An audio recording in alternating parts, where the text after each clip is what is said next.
कहानी का शीर्षक है अमन राधिका की अनोखा प्रेम कहानी। तो चलिए कहानी को शुरू करते हैं। नाम सुन के क्या लगता है आपको? प्यार का एहसास क्या होता है? तो चलिए आज हम आपको बताते हैं प्यार का एहसास का मतलब क्या होता है। ये कहानी एक रईस परिवार की लड़की जिसका नाम राधिका है और दूसरी ओर एक मध्यम परिवार का लड़का जिसका नाम अमन है। दोनों एक दूसरे से बहुत अलग हैं, लेकिन क्या उन्हें एक दूसरे से प्यार हो पाएगा? चलिए जान लीजिए आप खुद ही। राधिका बचपन से एक आलीशान घर, गाड़ी और रहन सहन में पली बड़ी है। वही अमन बचपन से अपने परिवार को संघर्ष करता देख बड़े होते होते उससे अपने जिम्मेदारी का एहसास होने लगा। ज्यादा पैसे न होने के कारण से वो ज्यादा पढ़ लिख ना सका। वहीं दूसरी ओर सब कुछ होने के बाद भी राधिका को पढ़ने लिखने का मन ना होने के कारण पढ़ ना सकी। वक्त के साथ साथ दोनों बड़े हुए अपने अपने रहन सहन से। एक और अमन एक छोटे से कार कंपनी में काम करने लगा। वहीं दूसरी ओर राधिका अपने जिंदगी घूमने मस्ती में बिताने लगी। एक दिन आया जब दोनों का एक दूसरे से सामना हुआ। वो कुछ इस तरह हुआ कि एक दिन अमन एक कार को टेस्टिंग करने निकला था। वही राधिका अपने दोस्तों के साथ कार में घूमने निकली थी। थोड़ी दूर जाके राधिका की गाड़ी खराब हो गई और उसी वक्त अमन ने देखा कि कोई वहां लिफ्ट मांगते हाथ दिखा रहा है। अमन गाड़ी साइड में कर उतर के राधिका की ओर गया। फिर क्या राधिका उससे देख पूछने लगी, क्या आप हमें थोड़ी दूर तक छोड़ सकते हैं? अमन उसकी बातों को सुन के चुपचाप गाड़ी की ओर गया और गाड़ी चेक करने लगा। ये देख राधिका को अच्छा नहीं लगा कि वो किसी से पूछ रही है और अमन जवाब नहीं दे रहा। अमन कुछ देर बाद बिना किसी से कुछ कहे चले जाता है। ये देख राधिका को कुछ समझ नहीं आया। तभी पीछे से आवाज आते हुए, राधिका गाड़ी चालू हो गई, अंदर आ जा। ये सुन राधिका उससे शुक्रिया करने जाती तब तक अमन निकल चुका था। राधिका फिर गाड़ी में बैठ चले गई। एक दिन आया जब राधिका का जन्मदिन था। वो हर साल की तरह अपने परिवार के साथ मंदिर गई। वहां उसने अमन को फिर से देखा। वो देखते ही उसके पास गई, उससे उस दिन के लिए शुक्रिया कहने। ये सुन अमन ने उससे देख मुस्कुरा दिया। ये देख राधिका ने अमन से पूछा, क्या तुम बोल नहीं सकते? उस दिन भी मैंने पूछा था, तब भी कुछ नहीं बोले। आज भी जब मैं खुद आई तुम्हारे पास तुम्हें शुक्रिया कहने, तो आज भी बस मुस्कुरा दिए और कुछ कहा नहीं। फिर अमन ने कहा कि मुझे देर हो रही थी, लेकिन मैंने वहां तुम्हें देखा कि तुम लिफ्ट मांग रहे थे, इसीलिए मैंने गाड़ी रोक के तुम्हारी गाड़ी ठीक करने चले आया। फिर दोनों के बीच बातें चलने लगी। फिर अमन को देर हो रही थी तो अमन ने कहा कि अब मुझे जाना होगा, मुझे ऑफिस के लिए लेट हो रहा है। जाते जाते अमन ने उससे दोस्ती की हाथ बढ़ाया, कहा कि क्या हम दोस्त बन सकते हैं? ये सुन राधिका ने कहा, मुझसे दोस्ती? मैं हर किसी से दोस्ती नहीं करती। ये सुन अमन ने हंसते हुए कहा, चलो ठीक है, कोई बात नहीं, वक्त बताएगा कि दोस्ती करते हो या नहीं आप। ये बोल के वो चल दिया और वहां राधिका भी अपने घर की ओर निकल पड़ी। कुछ दिनों बाद राधिका और अमन एक मॉल में मिलते हैं।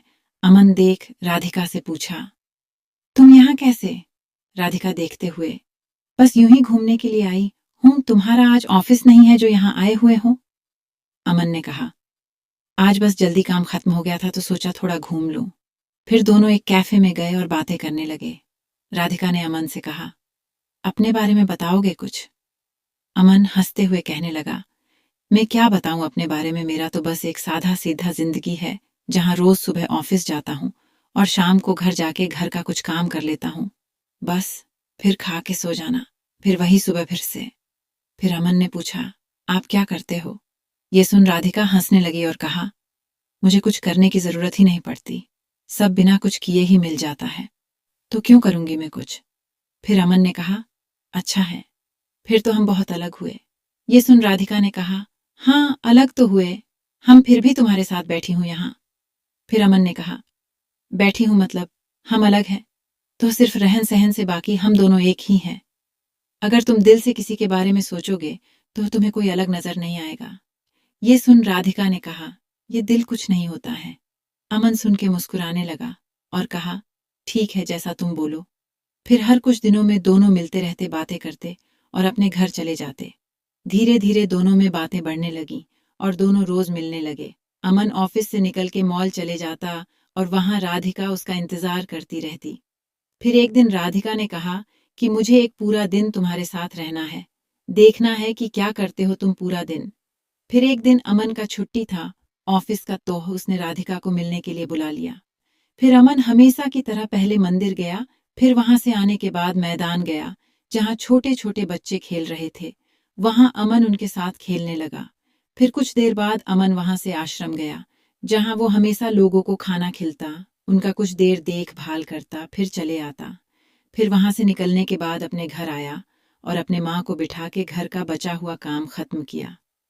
फिर रात हो गई और उसने राधिका को घर छोड़ आया और कहा, ये रहता है मेरा छुट्टी का दिन और यही है मेरी आम जिंदगी जहां जितना हो पता है उतना मैं करने की कोशिश करता हूँ। ये सुन राधिका बिना कुछ कहे चले गई और पूरी रात सोचते रही। ऐसे भी लोग होते हैं जहां अपना छोड़ दूसरे के बारे में इतना सोचते हैं, और एक मैं हूं जो आज तक अपने माँ पापा की मदद तो दूर, आज तक पूछा भी नहीं कि वो कैसे हैं, वो करते क्या हैं। ये सब सोच राधिका भावुक हो गई और अपने माँ के पास चले गई। उसने देखा माँ उसकी काम कर रही होती है। जैसे ही वो माँ पुकारती है, माँ वहां से, क्या हुआ, कुछ चाहिए, तुम्हें बोलो। ये सुन राधिका और भावुक हो गई और माँ को कहते हुए, नहीं कुछ नहीं, बस यूं ही आई थी, और वहां से चले गई। बस वो एक पल था जब राधिका को एहसास हुआ कि सच में दिल से सोचने वाले लोग होते हैं। फिर क्या, मानो राधिका की दुनिया ही बदल गई। अगली सुबह वो पापा के पास गई और कहने लगी, आज से मैं भी आपके साथ ऑफिस जाऊंगी, मुझे भी आपके काम का बोझ उठाना है। ये सुन पापा सोच में रह गए कि क्या हो गया मेरी बेटी को, आज इतने सालों बाद अचानक से ये ख्याल कैसे आया। और अंदर ही अंदर खुश भी हो रहे थे कि उनकी बेटी अब बड़ी हो रही है, अपनी जिम्मेदारी समझने की काबिल बन गई है। बस फिर शाम को हमेशा की तरह वो अमन से मिलने चले गई।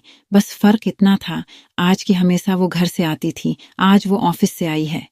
ये देख अमन को खुशी हुए और उसने राधिका से पूछा, तो दिलो होता है ना।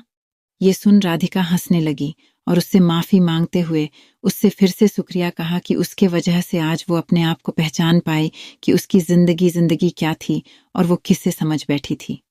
तो अब आगे क्या बताऊं आपको, आगे का तो आपको समझ आ गया होगा क्या हुआ रहेगा। हर कहानी की तरह दोनों को अंत में एक दूसरे से प्यार हो गया और दोनों एक दूसरे के साथ रहने लगे। अमन को एक साथी की जरूरत थी जो उसे समझे, प्यार करे, और राधिका को सच्चाई की, एक जिम्मेदारी की जरूरत थी जो उससे अमन ने दिखा दिया।